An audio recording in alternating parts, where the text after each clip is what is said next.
It's a Craig Aggie show, screaming into the void. Well, thanks for that, Harry. Yeah, that was beautiful. No worries. It was good. That's Yeah. right. So, hi everyone. Welcome to the first edition of Screaming into the Void. So this is a new film-based discussion podcast all about all things film and TV. So each week we'll talk about a few different topics to do with film and television shows and peripheral things to do with film and film industry and stuff like that. And so let's get cracking, I guess. We're joining me today are Bruce. Yeah. And Harry. Hello. Oh, and I forgot to introduce myself as well. My name's Craig. So, and I'll be your guide into this strange new world. Yeah. Exactly. We'll iron out the kinks once we start getting used to it. Okay. So today's topic was Harry's little song. Yeah, that was good. I think Maybe we might just keep that. I think. Just cut it out. Yeah, we don't have to pay any royalties for anything, so it'll be good. I don't want payment. Good. We'll remember. I love the way you threw the title in as well. And also you mispronounced my name, which was good as well. So we'll work on that. Well, it's fine. We'll work on Adji? it. Adji. Adji. What did I say? A G. Adgi or something. I said Craig Adji. Well, we'll play it back later. Right. Carry on. Right, so we get down to it then. Let's get down to the serious stuff. Okay. Serious issues like Game of Thrones TV And series, Star Wars, and important subjects. All the important stuff. So today's topic, we're going to be talking about the reaction to the Game of Thrones Series 7. And obviously, just to let everyone know that there will be some spoilers, because we are going to talk about every series of Game of Thrones and also the books as well. So if you haven't read those yet, get cracking, or haven't watched all the series, you need to kind of catch up if you want to be a part of the... Yeah, I've made that mistake and not read the books, so... I don't know, we'll probably talk about that. I'm just a series I've only read guy. the first 1.5. Nobody's as hardcore as I am then. Have you read I them am devout. Have you read them all? Yeah. All of it. Okay, there's a few questions I've got for you later that I heard, saw on YouTube. On YouTube. With YouTube as my reference. Okay. With my guide. YouTube as my guide. So we'll be talking about that. So obviously, bear in mind there's going to be some spoilers. But the main thing we want to talk about is Series 7 is coming to some quite major criticism, more so than any of the series so far. Some fans calling it the worst series so far. Yeah, that's what some people are saying. So we're going to just start off with we'll go around and people's general reaction to the show, and then we'll talk into some of the more kind of specific criticism, which has mainly been, we'll just talk about that for a bit, pacing. So it's been a bit erratic pacing, I suppose you'd call it. That some people complained it was a bit slow, and then I just don't see the problem with the pacing. You really because don't.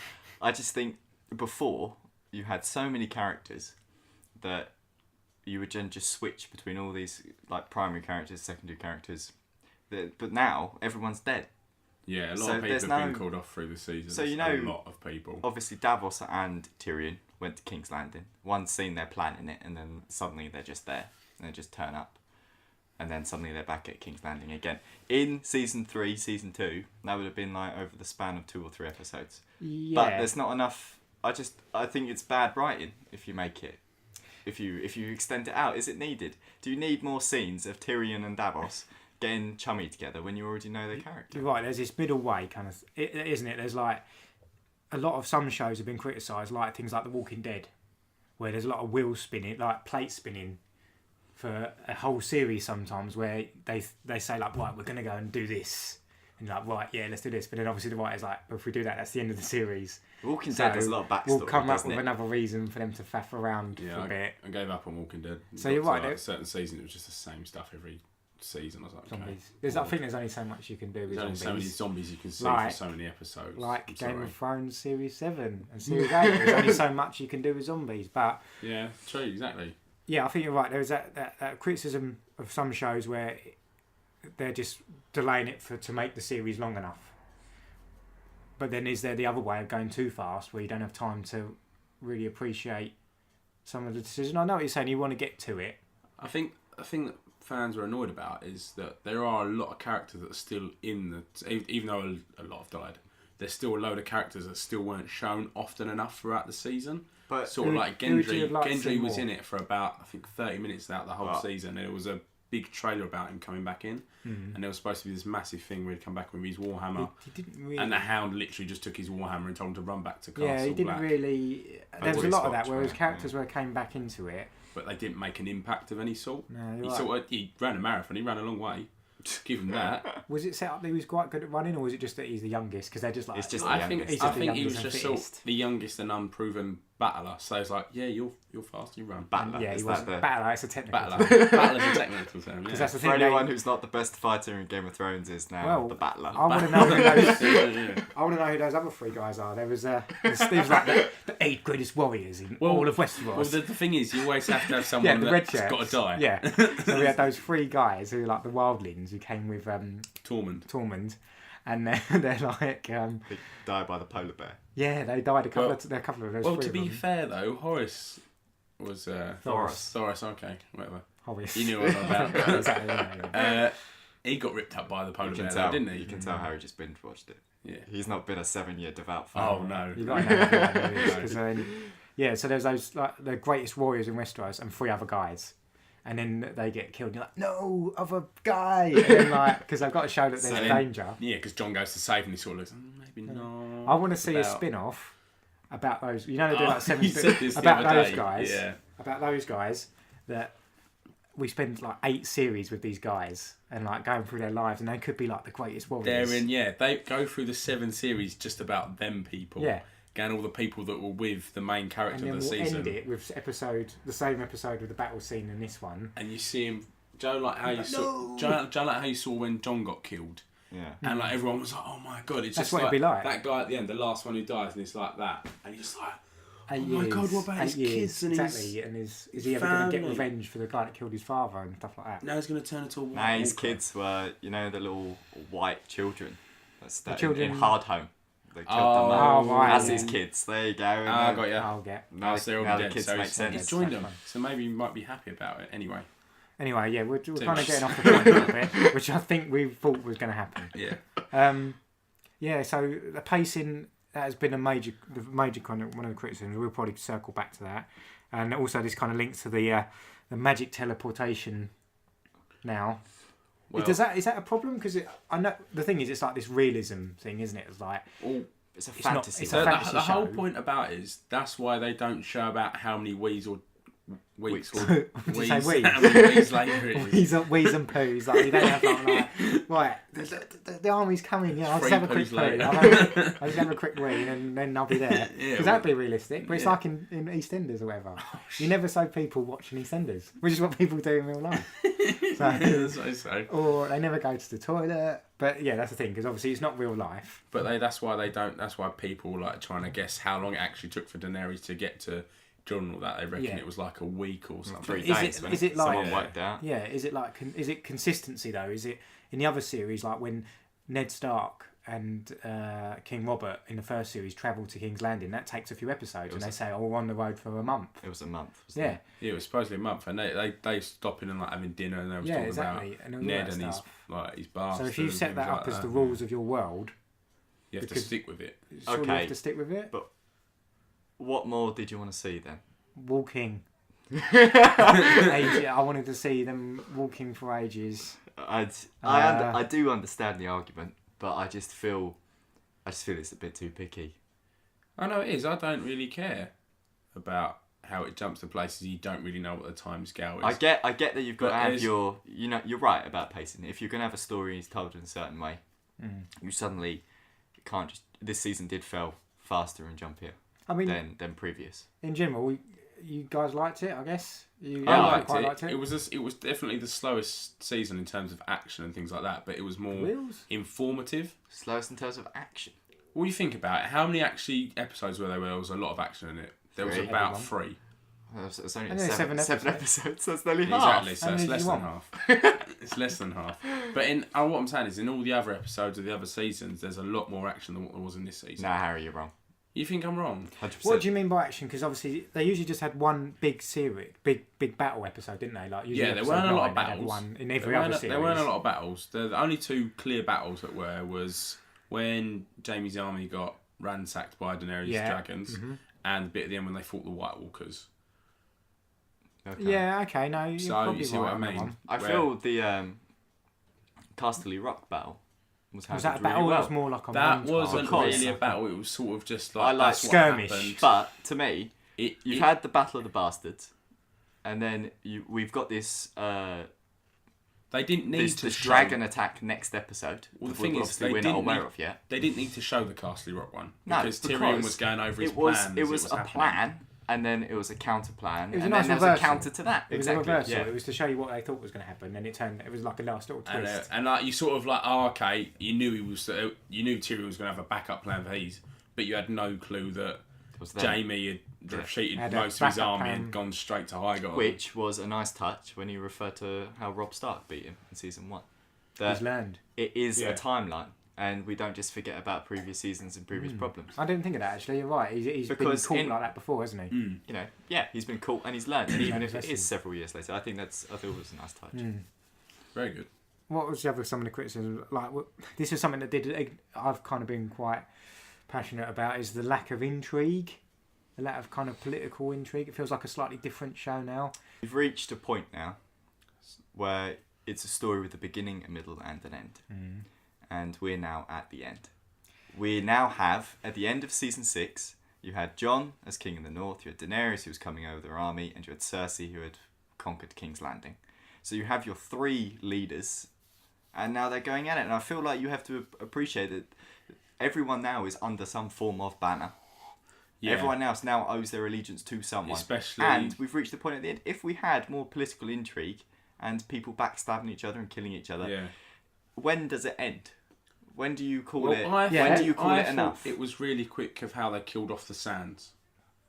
I think that was too quick. Or the Sand Snakes. It's because Yeah. no one really likes them that much. That's I the know thing, no the one fans likes aren't them. really- I No, know- it is the fans. Apparently in the books they're more involved. Is that right? The political scene at Dawn is fantastic to read. Oh, okay. But would it be fantastic to watch? Would it be too much? Do you think in the show? To be honest, was season 5 any good anyway? It was No. an in between. It was an in between season to keep people The happy. people loved it because of Hard Home. Hard Home was Hard a Home was standout, the amazing. standout episode Yeah, of the yeah, season. yeah. yeah. it was. But the rest of it was a bit too. I'm not And sure. I wasn't too John convinced died on in it. 5, didn't he as well? At the end, he got At the stabbed end. up. Yeah, That's what I exactly. mean. So you're left with Got Hard Home. shanked. Danny got shanked. Traitor. He did.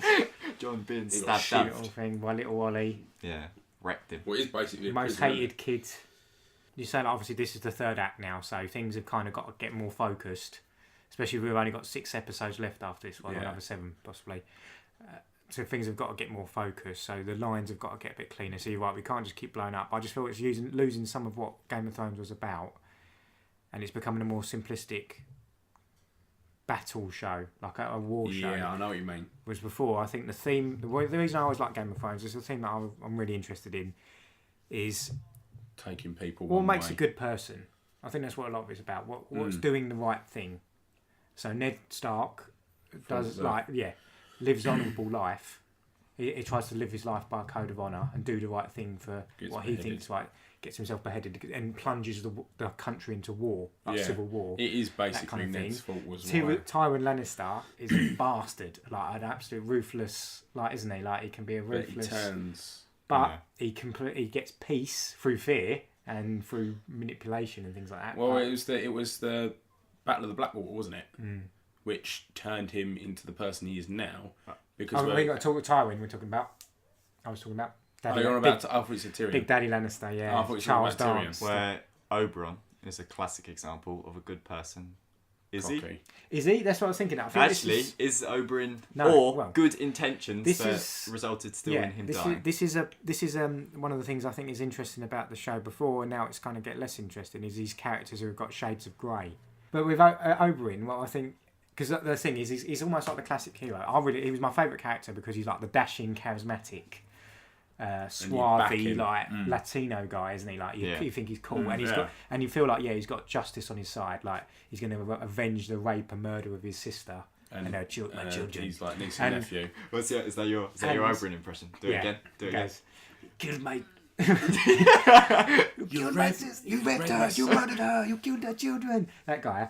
And then That guy. it was good. Yeah. And then his agenda aligns with Tyrion, who's another character that we applaud. But he's not doing it for honourable reasons. He's doing it for revenge, isn't he? So again, he's not a completely good character. So in general, yeah, you liked the series Game of Thrones. Do you think some of the criticisms in general a bit harsh? I think they're a bit harsh. I understand why, but I think you have to appreciate that the story's coming to an end, and we can't just keep going in the same direction that it's always been. I think it's good because they're not going to what the fans think should happen. They're going sticking to what should happen. Okay. Interesting idea. Yeah. We'll come back to that. We might come back to that later. Okay. That might be another thing we might think about. Okay. So, listed as what we were going to talk about next would be Star Wars. Yeah, a lot of problems. Well, is it problems? I mean, they're making billions of dollars every film that comes out. People seem to like them. They've got that following, haven't they? They've got the following. They've got the originals. They've got my era of Star Wars, which The prequels, which I love. I do love the prequels because it's the era I was brought up in, and then I learnt about the originals before, See, I've got after. decade on you got on you. Yeah, you was brought up on the originals. I was brought up on that. On the originals, and he was like, "Wow!" And VHS. And I think that's what. Man, I had VHS. Don't worry about it. Maybe you had the tail I had end. VHS. When? Like, Yeah, but it was new when I was young. Oh, right. well, We used when to did play it all on the gramophone. prequels come out in like 2001? Was it or 1999? 1999 was Star Wars. Was Episode Phantom 1, Menace? Phantom Yeah, Menace. exactly. I was like 3 or 4. So. So you didn't quite Little- remember going to cinema. Little tiny Harry. Little tiny Harry Little tiny dressed up in Harry. his lightsaber. Where was I? His lightsaber. I went to Revenge of the Sith with a lightsaber. Did I you was really? about 12. I actually went to the What was you going to do with it when you got there? Everyone in the cinema had a lightsaber. It was so cool. It's the coolest thing I've ever Has been. No anyone- one had a lightsaber when I watched it. Has anyone actually dressed up apart from Harry? Is that the only time Harry you dressed up to the Harry cinema? dressed up at Rogue One. No. I did have my lightsabers in the car. Just in case. No, if everyone else has no, got them. no, If sorry. everyone goes, No. quick, get back to the car. No, Everyone else has for got them. the first Craig, of the new Craig, trilogy. you're in the line. I For want to the go and get first the of the new lightsabers. trilogy, I bought a lightsaber for me and my 2 mates. Yeah, But we didn't go in. But then I got a picture of like a. that's the thing. So you bottled it. So yeah, they might have been. I did bottle it a little bit, and then everyone was, oh, sorry. And there was a little kid like sword fighting people outside. I was like, why You were did I gonna not beat just? I could have killed little Anakin, Could have done. and then it would have stopped. The whole- younglings, like Anakin, he could have killed all the younglings. He could have kept him. Be like, yeah. So what is this? What are we Sorry, talking yeah. about? What is the Go on, problem then? Tangent. So Go on, the carry director's left or kicked out? What Yeah, happened? it's obviously Disney's bought out Star Wars. So we used to have George Lucas, this idiosyncratic artist, making his own films, good or bad, whatever you think they were his films. And it was his idea. His idea. He didn't answer. He answered to no one. And now we've got Disney running it. So a big corporation. Kathleen Kennedy, was Spielberg's producer for years, and now she runs Lucasfilm. I needed someone that could. She's take like on the that she's like task. the head Yeah. head person there, so she's kind of running it all. But there's been a lot of problems with like the directors. We'll start off with we had rumours with Rogue One that Gareth Edwards, who directed Godzilla, was brought in to direct Rogue One, and then there was a lot of rumours around that the film was pretty much taken completely out of his control Right. and handed over to Tony Gilroy, who made The Bourne Legacy, and Michael Clayton, and they kind of both admitted that he'd written some new scenes and helped with the directing, but Gareth Edwards played ball and made out that he was all happy and fine with it behind the scenes, and he got all the credit when the film came out. Did you like Rogue One? It was okay. I thought it was. It was alright.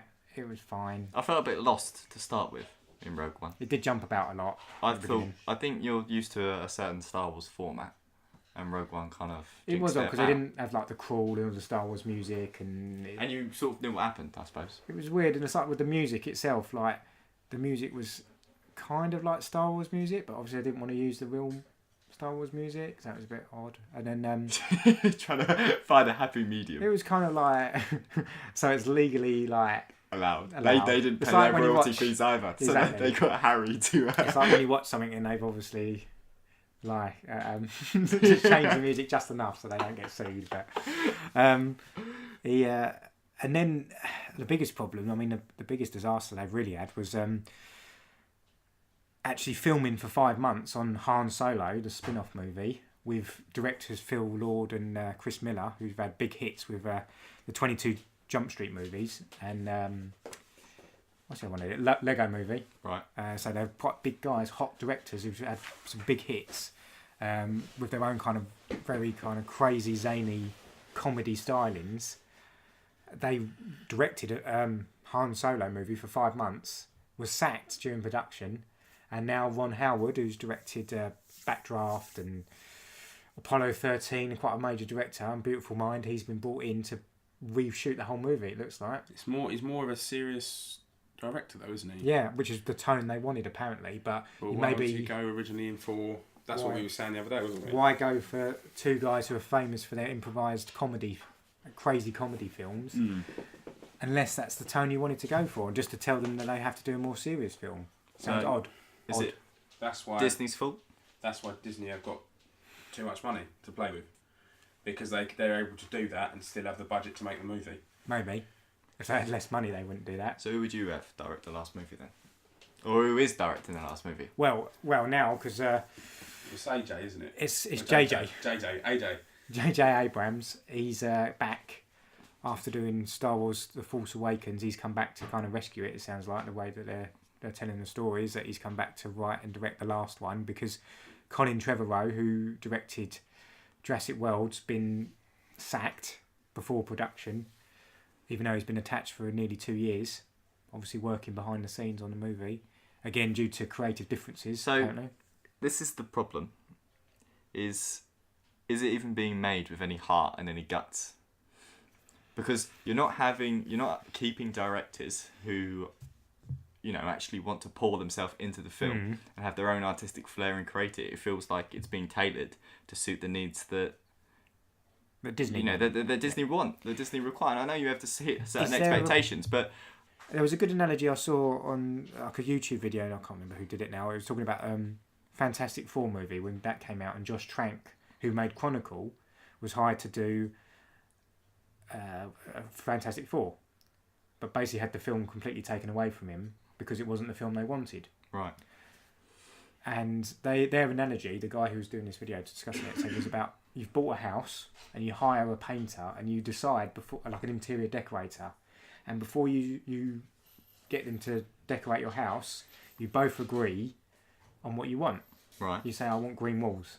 So the painter goes and does green walls. He says, I've got my own style, but you're the boss, you're the money man. So it's up to who's ever paying the money, surely. But once you've started doing that, you can't suddenly change your mind halfway through and say, no, I want brown walls. Do you know what I mean? That's the thing. Yeah. If you've hired this guy, I think a lot of it is that they wanted to hire the hot young directors to look like they were keeping up with the game.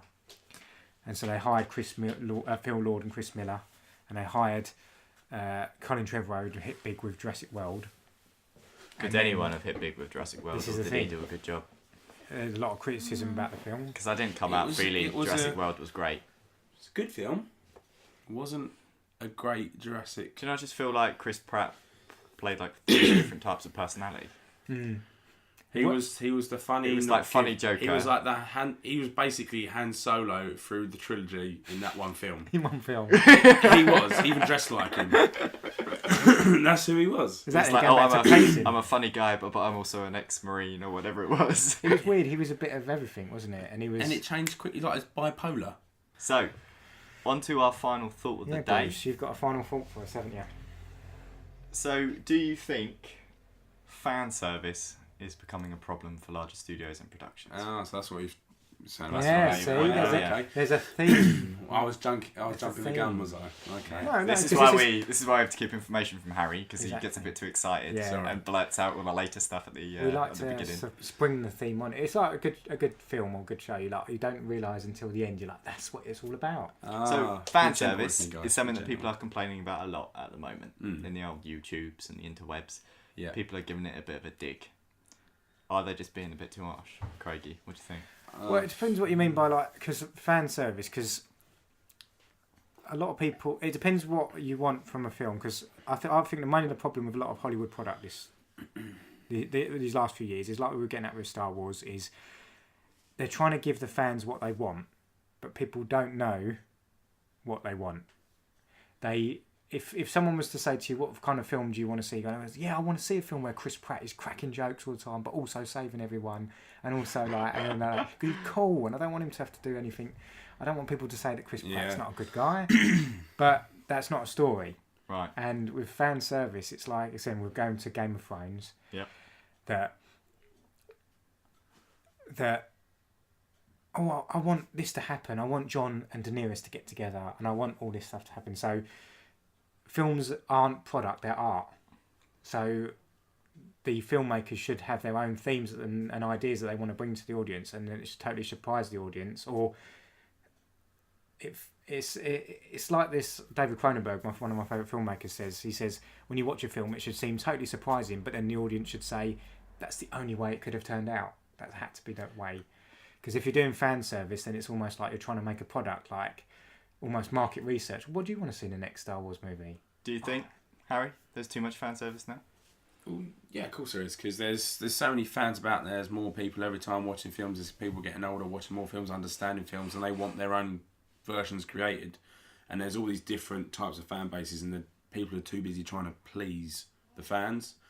When what they should be doing is writing what should be right. Mm-hmm. And if people don't like it, then it's tough luck. So you agree with Craig? I agree, yeah, because you think about Star Wars, there's the originals, the people that watch the original Star Wars, they want it to be the same as that, but they was trying to get a new generation involved, so it's a little bit more PG, but there was more fight scenes in it. It was a little bit more kidified in a way. So yeah, let us know what you thought about the podcast, and if you'd like to hear more, if you've had enough, and think we should never be allowed near a microphone again. Click the link to subscribe. Click the link to subscribe. If you subscribe. If you have any ideas for thought of the day, just a little general topic, post them and let us know. Or any topics you want us to. Yeah, anything you want us to branch into. Pop it onto our FB page. Drop us. We have a Facebook. It'll get to us. We'll make one. Yeah, once we've made a Facebook page and a YouTube channel, it'll get to us. You'll find out. Just whisper it on the wind. But if you actually listen, thanks. Yeah, cheers, thanks. Well, so that's bye from me. I've been Craig. I've been Harry. That's been Bruce here. And this has been Screaming into the Void. Yeah. See you later.